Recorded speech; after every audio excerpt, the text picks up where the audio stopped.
The sun was setting over the horizon of Chicago when the taxi pulled up in front of Aspicio, the most exclusive restaurant in the upscale Gold Coast neighborhood. Abigail "Abby" Thompson stepped out of the vehicle with a confidence that contrasted sharply with her appearance. Her brown leather boots were slightly stained with the red dirt from her farm in Napa Valley, and her blue and white plaid shirt, though impeccably ironed, seemed out of place among the formal attire dominating the entrance of the establishment. "Are you sure this is the right place, ma'am?" asked the valet with a doubtful look, as executives in Italian suits and socialites in designer dresses walked down the red carpet. "Absolutely," Abby replied, with her American accent softened by 2 decades of living in rural California. She adjusted the leather hat she wore as a talisman since inheriting her grandfather's property and walked determinedly toward the entrance. The maitre d', a middle-aged man with impeccable posture, subtly blocked her path. "May I help you?" he inquired, his tone suggesting more of a barrier than an offer of assistance. "I have a reservation. Abigail Thompson." The man checked the list with some reluctance, as if hoping not to find that name. His expression changed momentarily upon confirming the reservation. "Ah, yes. Miss Thompson, right this way, please." Abby felt the weight of stairs as she crossed the main dining room. The restaurant was a spectacle of opulence, with crystal chandeliers hanging from the ceiling like artificial constellations and tables, strategically arranged to create the illusion of privacy where there was none. "Who let that country girl in here?" whispered a woman in a red dress to her companion, loud enough for Abby to hear. At another table, a group of young businessmen chuckled discreetly, eyeing her boots. "Looks like someone got lost on the way to the county fair," one of them remarked, prompting muffled laughter. Abby was led to a central table, exactly where she had requested when making the reservation. It was impossible not to be noticed there, precisely what she wanted. "Your menu, ma'am," said the waiter Maxwell with a forced smile. "Perhaps you'd like some recommendations? We have more affordable options on the executive menu." Abby opened the menu and examined it slowly, savoring every second of the tension she was creating. "I'll have the lobster thermidor and a bottle of Chateau Margaux 1982. She pointed to one of the most expensive wines on the list. The waiter hesitated. "Are you sure, ma'am? That wine is quite pricey." "I'm aware of the price," Abby replied curtly, "and I'll also have the foie gras starter and a niçoise salad." As she waited, Abby observed the room with the same attention she gave to the weather patterns affecting her crops. She noticed Bradley Campbell, the mega-entrepreneur who had recently bought 3 of the largest wineries in the region. He was seated with a group of investors, all in dark suits, all with the same meticulously tousled haircut that cost more than the monthly salary of Abby's workers. At the table to the right, she recognized Olivia Palmer, the influencer who claimed to be an expert on fine Californian wines despite never having set foot in a vineyard.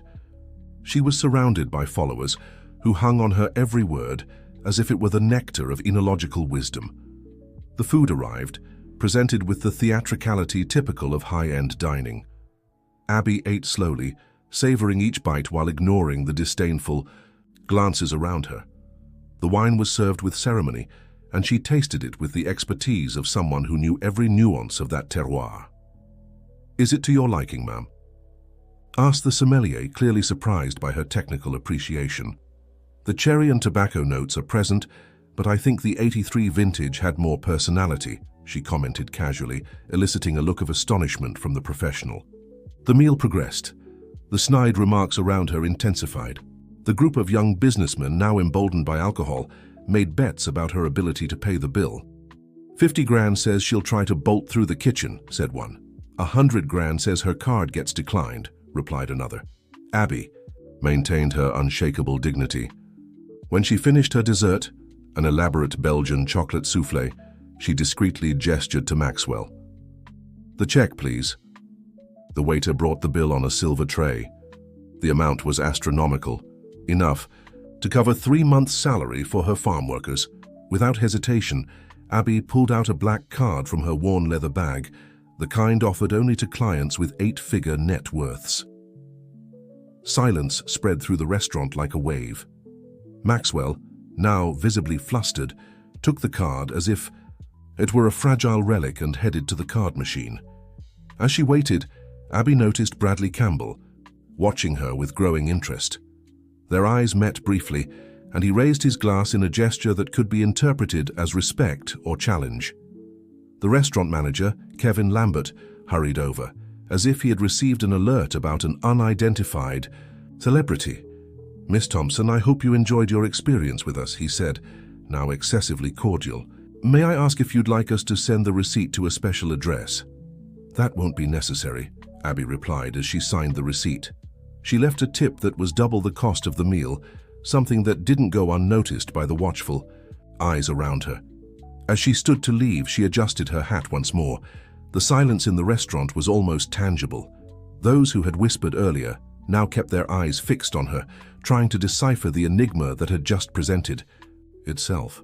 Maxwell, still dazed, approached the manager and whispered something in his ear. Kevin Lambert visibly paled and rushed to catch Abby before she left. "Miss Thompson, forgive my indiscretion, but I've just been informed about your identity. It would be an honor for Aspicchio to host you again, perhaps for a private dinner, with our executive chef." Abby turned slowly. "You know who I am now?" "Of course, Miss Thompson, the owner of Golden Valley Vineyards. One of our most prestigious suppliers, though we didn't know the owner was—" He hesitated. "So young and so country," Abby finished with an ironic smile. "I appreciate the invitation, Mr. Lambert, but I'm afraid my schedule is packed for the next few months. Harvest season is approaching." As she walked away, she felt a presence beside her. It was Bradley Campbell, the tycoon who had been watching her during dinner. "Abigail Thompson, right? Brad Campbell. Could we talk for a moment?" Abby quickly assessed him. Tall, broad-shouldered, with graying hair strategically styled to convey experience without suggesting old age. The kind of man who was used to getting what he wanted. "5 minutes, Mr. Campbell. I have a long drive back to Napa Valley." He led her to the restaurant's bar, where his associates quickly dispersed, understanding that this conversation was private. The bartender immediately placed 2 glasses in front of them without needing to take an order. "I witnessed an interesting performance tonight," Brad began, his blue eyes studying her every reaction. "A country girl walking into the den of the urban elite and coming out victorious. I have to admit it was impressive." "I didn't come here for theatrics, Mr. Campbell." "Brad, please." He paused deliberately. "Then why did you come?" "Certainly. Not for the food. I'm sure your cook makes better home-cooked meals than this pretentious menu." Abby smiled for the first time that evening. "Mrs. Johnson cooks like an angel, that's true. I came because I knew you'd be here, and from what I gather, you already knew who I was before I even ordered the first course." Brad didn't deny it. He took a sip of his drink and nodded. "You have something I want, Abigail. Abby, and I know, my vineyard. But it's not for sale, as I've already informed your lawyers in the 3 previous offers." "Everything has a price," Brad replied, leaning slightly forward. "And it's not just your 200 acres that interest me. It's the exclusive strain your grandfather brought from France in the 70s, the one that produced the wine just voted best in North America. Tears of the Sun isn't on the market, nor will it be." The bartender served another round without being asked. In the distance, the other restaurant patrons watched the scene with poorly concealed curiosity. The country girl and the billionaire, an encounter as improbable as it was fascinating. $60 million, Brad said suddenly. "Immediate payment, international transfer. You can keep living in the main house if you want. Even maintain a consulting role." Abby let out a brief laugh. "My grandfather Hank didn't build that legacy for me to sell it at the first sign of trouble." "So you admit you're in trouble?" Brad smiled, revealing perfectly aligned teeth. "My. Analysts couldn't confirm your financial situation. You keep your business surprisingly private for someone so young." "I'm 35, Mr. Campbell, not a starry-eyed teenager dazzled by zeros on a check." "Brad," he corrected again. "And no, you're not. You're a smart woman who knows that climate change is increasingly affecting the region. Last year's drought was just a warning. This year will be worse." Abby kept her face impassive, but her heart raced. How did he know about the weather reports that only a handful of producers had access to? $70 million, Brad continued. "And my commitment to keep all your employees for at least 5 years." I care about my employees, Brad. Some of them have worked for my family for 3 generations. That's exactly why you should consider my offer. What will happen to them when the next drought devastates your vines, when the banks start pressing for repayment of the loans you took to modernize production? Abby's expression hardened. You're well informed for someone who's only been in the country for 6 months. I do my homework, he replied with a smile that didn't reach his eyes. Just like you did yours before coming here tonight.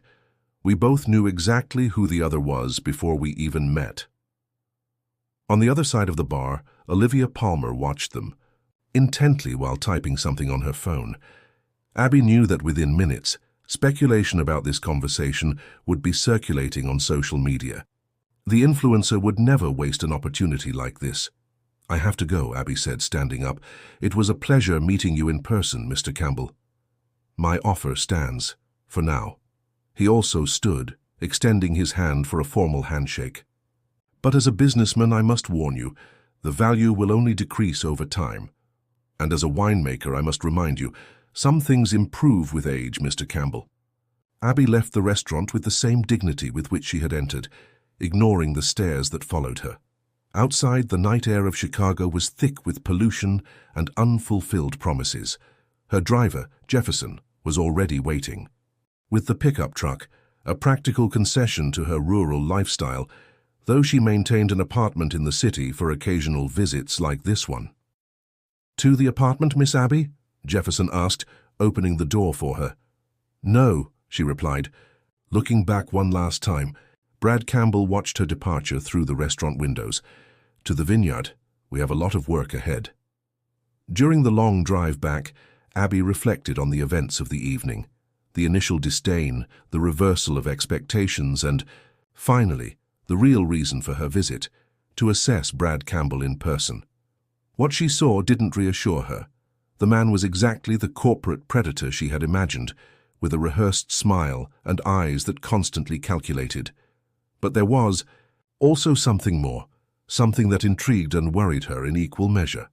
Her phone vibrated. It was a message from Madison, her head winemaker and best friend since their college days in Davis, California. How was dinner with the Sharks? Still in one piece, or did you become an appetizer? Abby smiled, typing her response. Survived.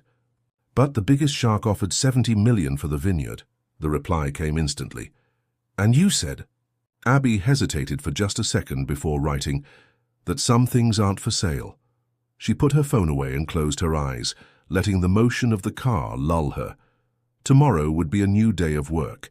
The Vines didn't care about fancy dinners or million-dollar offers. They needed constant care, hands that understood their rhythms and needs.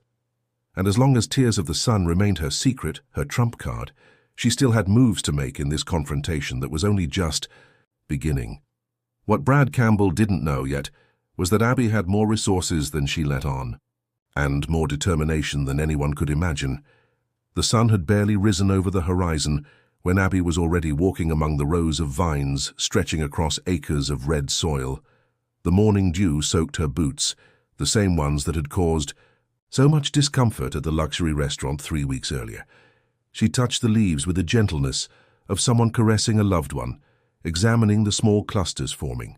Harvest season was approaching, and with it the moment to prove that Golden Valley still had much to offer. They're developing well, all things considered, observed Madison, who accompanied her on the morning inspection. The American winemaker adjusted her colorful glasses and made notes on her tablet.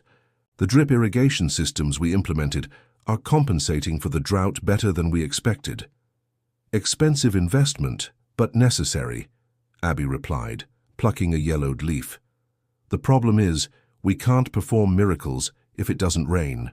In the next 10 days, the forecasts aren't encouraging. The vines in the western section are showing signs of water stress, Madison continued, showing a graph on the tablet. If we continue rationing as planned, we can prioritize the areas with the Tears of the Sun strain and sacrifice part of the conventional production. I don't want to sacrifice anything, Abby said firmly. Every vine on this property has value. My grandfather used to say that we don't just plant grapes, we plant fermented dreams. Madison smiled. Hank Thompson and his catchphrases, I miss that stubborn old man." They walked in silence for a few minutes, each lost in her own thoughts. In the distance, the main house of the vineyard stood imposingly against the blue sky, a structure blending Californian and Midwestern, architectural elements reflecting the history of Hank Thompson, who had come to California in the 70s fleeing a romantic disappointment and ended up finding his true passion in the fertile lands of Napa Valley. Campbell called again. Abby finally broke the silence. "He upped the offer to $85 million. Seems our little encounter at Aspicio only whetted his appetite." "That man doesn't give up." Madison shook her head. "What did you say?" "The same as always, that it's not for sale." "Does he know about the loans?" Abby paused before answering. "He knows more than he should. He specifically mentioned the debt with Rural Bank." "That's concerning." "It's more than concerning, Maddie. Someone is leaking internal information, and only 3 people have access to that data. Me, you, and Timothy," Abby completed, referring to the vineyard's accountant, her late grandfather's nephew, and Abby's distant cousin. "We need to have a serious talk with him." When they returned to the main house, they found a black limousine parked at the entrance. The uniformed driver opened the rear door as soon as he saw them, and out stepped Brandon Palmer, Olivia's older brother. "Miss Thompson," Brandon greeted her with a calculated smile, "I hope I'm not interrupting anything important." "Mr. Palmer," Abby replied curtly, "I don't recall scheduling a visit." "Spontaneity sometimes reveals the best opportunities," he replied with rehearsed confidence, extending his hand to Madison, who deliberately ignored him. "May we speak in private? I have a proposal I believe will interest you." Abby reluctantly led him to the office on the ground floor of the house, an imposing room with dark wood-paneled walls and shelves filled with award-winning bottles produced by Golden Valley over 5 decades. "Nice place," Brandon commented, observing the trophies and medals displayed in a glass case. "Your family has built an impressive legacy." "Get to the point, Mr. Palmer. I have a vineyard to run." Brandon adjusted the knot of his Italian silk tie.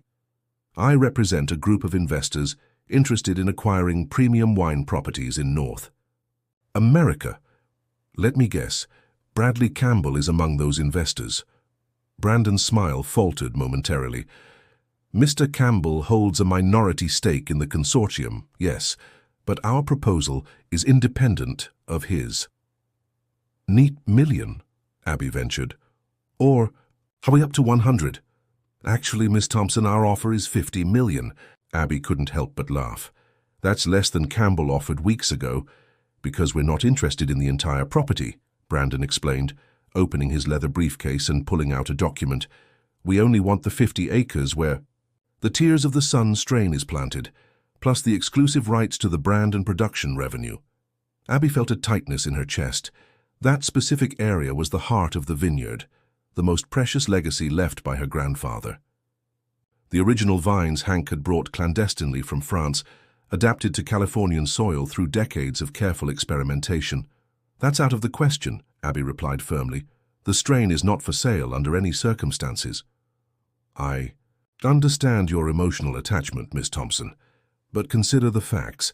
Your financial situation is precarious, climate change is compromising the region's viability, and the banks are losing patience."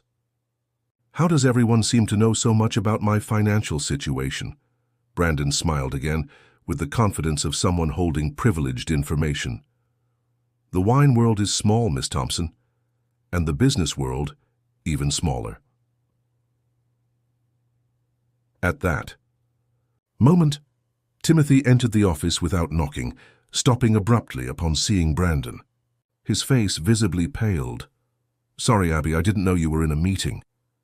"It's fine, Tim," Abby replied, closely watching her cousin's reaction.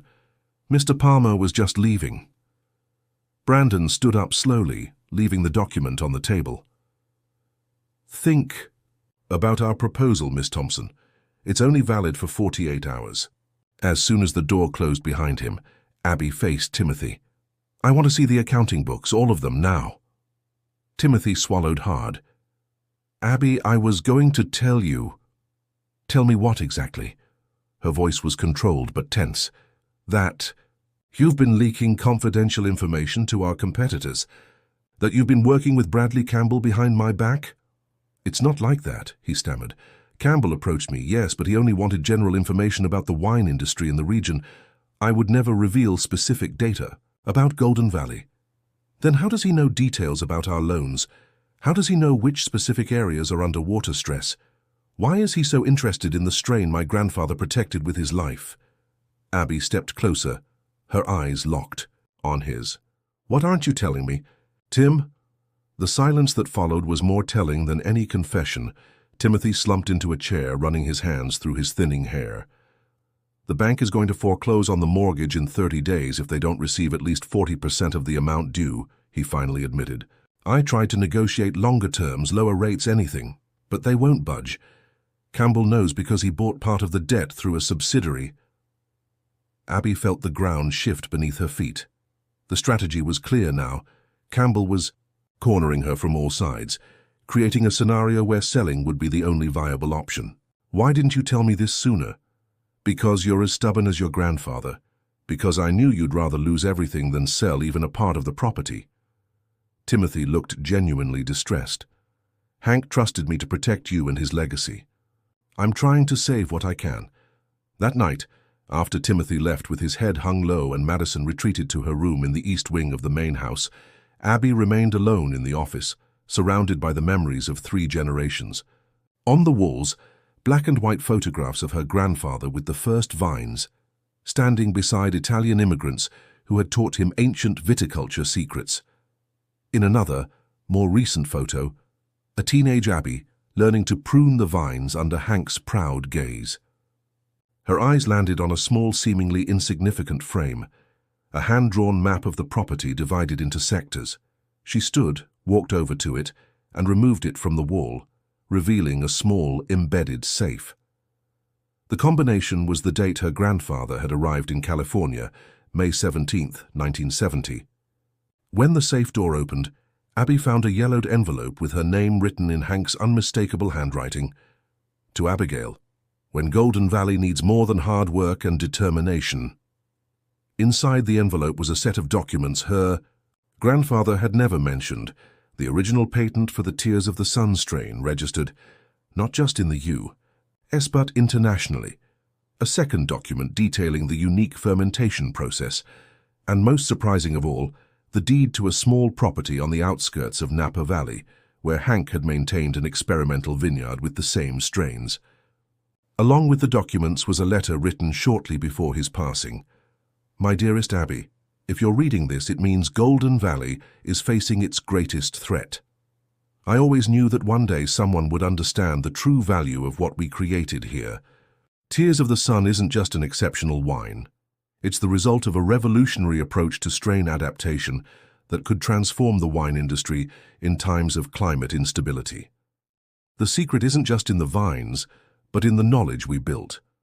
And that knowledge is yours now. Use it wisely. With all my love, Grandpa Hank. Tears filled Abby's eyes as the pieces of the puzzle fell into place. Campbell's obsessive interest wasn't just about the prestige of Tears of the Sun, but the revolutionary potential of the technique her grandfather had developed, a technique that could be worth billions in a world increasingly affected by climate change. The next morning, Abby gathered Madison and Timothy in the office. Her dark circles revealed a sleepless night, but her eyes shone with renewed determination.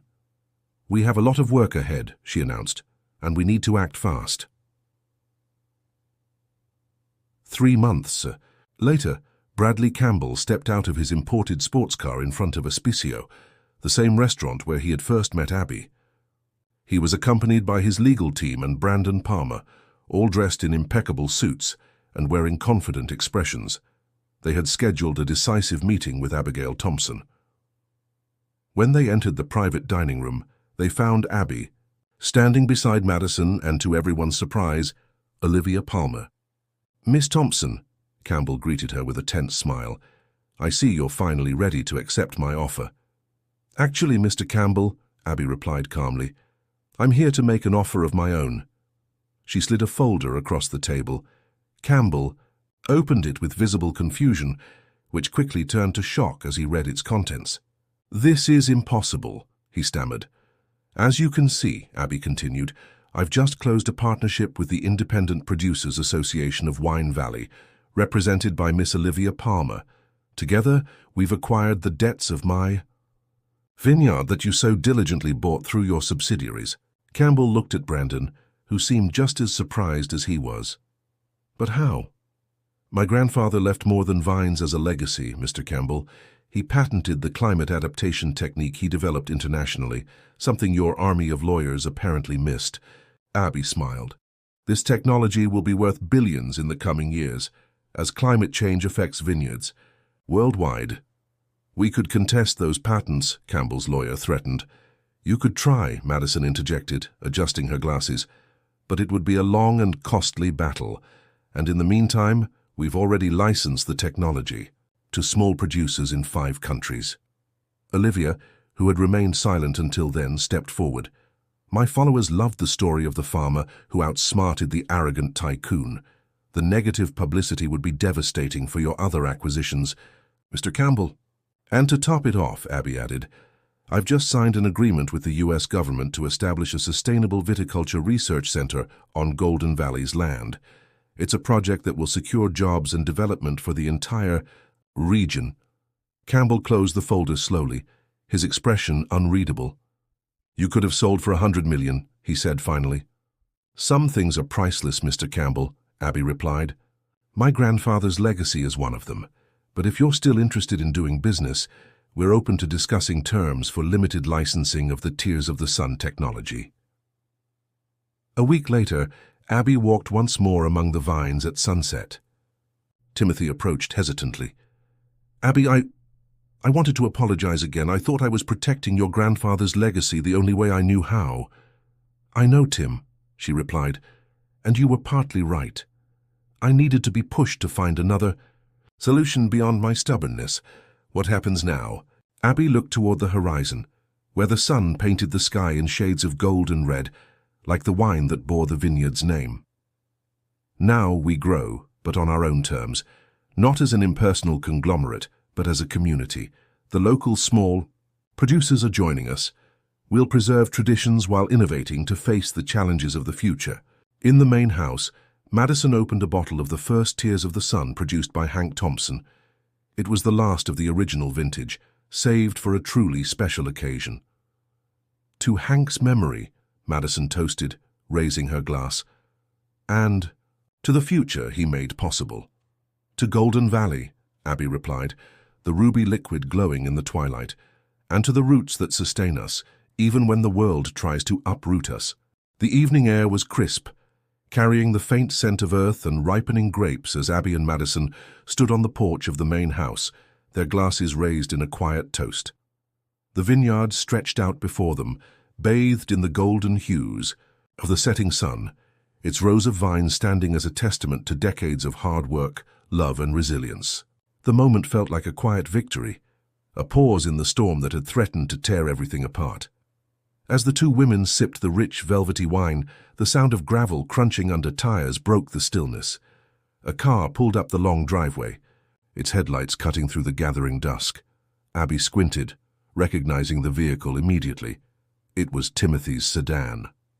He stepped out, his posture hesitant, his hands shoved deep into his pockets. Abby exchanged a glance with Madison, who gave a small nod and retreated inside, leaving the cousins to talk. "Abby," Timothy began, his voice uncharacteristically soft, "I know I've made mistakes, big ones, but I want you to know I'm here to make things right, however I can." Abby studied him for a moment, her expression unreadable. Then she gestured to the porch steps. "Sit down, Tim." He obeyed, lowering himself onto the wooden steps with a sigh. Abby joined him, her glass still, in hand. For a while they sat in silence, watching the last rays of sunlight disappear behind the hills. "I've been thinking," Abby said finally, her tone measured, "about what you said, about trying to protect the legacy. I get it, Tim. I do. But we can't keep secrets from each other. Not if we're going to keep this place alive. Timothy nodded, his gaze fixed on the ground. I know, and I'm sorry. I thought I was doing the right thing, but I see now that I just made things worse. Abby took a deep breath, letting the cool evening air fill her lungs. We've all made mistakes, me included. I've been so focused on holding on to the past that I didn't see the future slipping through my fingers. But we can't let that happen, not now. Timothy looked up, his eyes searching hers. What are you saying? I'm saying we need to move forward, together. The research center, the partnerships with small producers, it's all a start. But we need to do more, we need to innovate, to adapt, and we need to trust each other. Timothy's shoulders relaxed, a flicker of hope crossing his face. Sign me in, Abby, whatever it takes. Abby smiled, a genuine warmth in her eyes. Good, because we've got a lot of work to do. The next morning, the vineyard buzzed with renewed energy. Workers moved through the rows of vines, their voices carrying on the breeze as they tended to the plants with care. Abby stood at the edge of the fields, her hands on her hips, surveying the scene with a sense of pride and determination. Madison approached, a tablet in hand. The irrigation systems are holding up, but we're going to need to make some adjustments if we want to maximize efficiency. I've got some ideas. Let's hear them, Abby said, turning to her friend with a smile. As Madison outlined her plans, Abby felt a surge of optimism. The challenges ahead were still daunting, but for the first time in a long while, she felt like they were surmountable. The vineyard wasn't just a piece of land. It was a living, breathing entity, shaped by the hands of those who loved it. And as long as they worked together, it would thrive.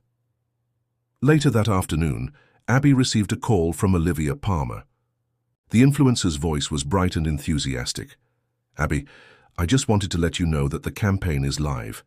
The response has been incredible.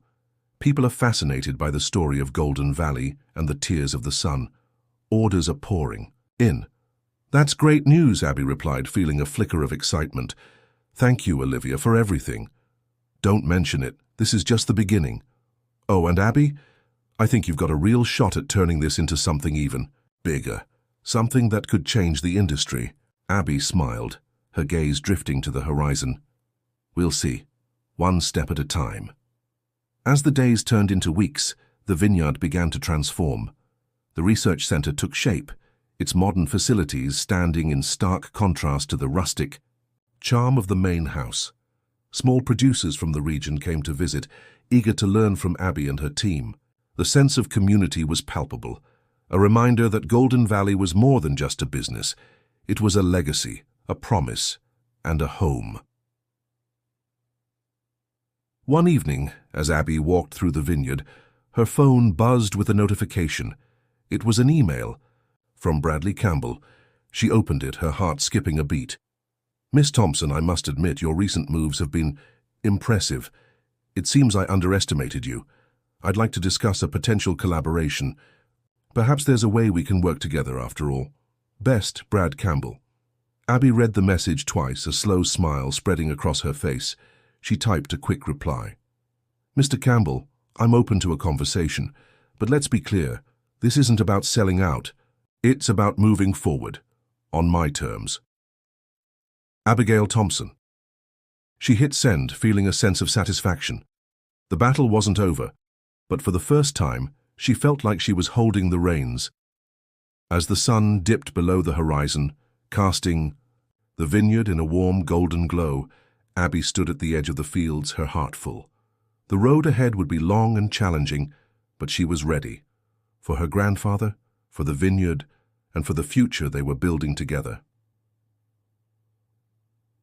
The days that followed were a whirlwind of activity. The vineyard, once a quiet haven, now buzzed with the energy of progress. The research center was nearing completion, its sleek, modern design a stark contrast to the rustic charm of the main house. Workers moved with purpose, their voices carrying across the fields as they tended to the vines with a renewed sense of pride. Abby stood at the heart of it all, her presence a steadying force as she oversaw every detail. Madison approached her one morning, a stack of papers in hand. The first batch of data from the new irrigation systems is in. It's looking good, but we'll need to make some adjustments to optimize water usage in the western section. I've already started drafting a plan. Abby nodded, her eyes scanning. The report. Good work, Maddie. Let's make sure we're not just solving today's problems, but preparing for the future. Climate change isn't going anywhere, and neither are we. Madison smiled, a glint of admiration in her eyes. You've really stepped into your role, Abby. Hank would be proud. Abby felt a lump form in her throat, but pushed it aside with a determined smile. We're not done yet. There's still so much to do. As the weeks passed, the vineyard began to attract attention beyond the local community. News of the research center and Abby's innovative approach to sustainable viticulture spread, drawing visitors from across the country. Journalists, industry experts, and even curious tourists arrived, eager to see the transformation for themselves. One afternoon, as Abby led a group of visitors through the vineyard, she spotted a familiar figure standing at the edge of the fields. It was Bradley Campbell. He was dressed casually, a stark contrast to the polished businessman she had met at Aspiccio. His presence was unexpected, but Abby wasn't surprised. She excused herself from the group and walked over to meet him. "Mr. Campbell," she greeted him, her tone polite but guarded. "To what do I owe the, pleasure?" Brad smiled, his hands tucked into his pockets. "I thought it was time I saw Golden Valley for myself. You've been making quite a name for yourself, Miss Thompson." Abby raised an eyebrow. "And here I thought you only cared about the bottom line." "Touché," he replied with a chuckle. "But even I can appreciate a good story, and yours is compelling." They walked side by side through the rows of vines, the late afternoon sun casting long shadows across the fields. Brad's gaze swept over the vineyard, taking in the meticulous care that had gone into every detail. "You've done an impressive job," he admitted. "I can see why you fought so hard to keep this place." "It's more than just a vineyard," Abby said, her voice steady. "It's a legacy, and it's worth fighting for." Brad nodded, his expression thoughtful. "I'll admit I underestimated you, but I'm here to make amends. I'd like to propose a partnership, one that benefits both of us." Abby stopped walking and turned to face him. "I'm listening." "I have resources, connections, and a platform. That could take Golden Valley to the next level. In return, I'd like to be a part of what you're building here, not as an owner, but as a partner. Think of it as a collaboration rather than a takeover." Abby studied him for a moment, weighing his words. "And what guarantees do I have that you won't try to take control down the line?" Brad held up his hands in a gesture of surrender. "You have my word, and if it makes you feel better, we can draw up a contract that ensures you retain full control of the vineyard. I'm not here to take anything from you, Abby. I'm here to help you grow." The sincerity in his voice caught her off guard. For the first time, she saw a different side of Brad Campbell, a man who, beneath the polished exterior, recognized the value of what she had built. "I'll consider it," she said finally, "but I'll need time to think it over." "Of course," Brad replied with a nod. "Take all the time you need, but know this, I'm not going anywhere." As he walked back to his car, Abby felt a mix of emotions. The idea of partnering with Brad was both tempting and terrifying. But she knew one thing for certain: she wouldn't make any decisions without careful consideration. That evening she gathered Madison and Timothy in the office. The room was filled with the soft glow of lamplight, the walls adorned with photographs, and awards that told the story of Golden Valley's journey. "Brad Campbell came by today," Abby began, her tone serious. "He wants to partner with us." Madison's eyes widened. "Are you serious, after everything he's done?" "I know," Abby said, holding up a hand to forestall any objections. "But he's offering resources and connections that could take us to the next level, and he's willing to let us retain full control." Timothy leaned forward, his expression thoughtful. "It's not the worst idea. We could use the support, especially with the research center and the new partnerships." Madison crossed her arms, her skepticism evident. "I don't trust him, not after he tried to buy us out." "Neither do I," Abby admitted. "But we can't let fear hold us back. If we're going to grow, we need to take risks, and this could be an opportunity to do just that." The room fell silent as the weight of the decision settled over them. Finally, Madison sighed. If you think it's the right move, I'll support you. But let's make sure we have everything in writing. No loopholes, no surprises. Abby nodded, a sense of determination settling over her. Agreed. We'll draft a contract that protects us every step of the way. As the meeting ended, Abby stepped outside, the cool night air a welcome relief. She looked up at the stars, their light faint but steady against the dark sky. The road ahead was uncertain, but she felt a sense of clarity she hadn't felt in months. Golden Valley was more than just a vineyard. It was a testament to resilience, to the power of community, and to the legacy of those who had come before. And no matter what challenges lay ahead, Abby knew she would face them with the same determination that had brought her this far.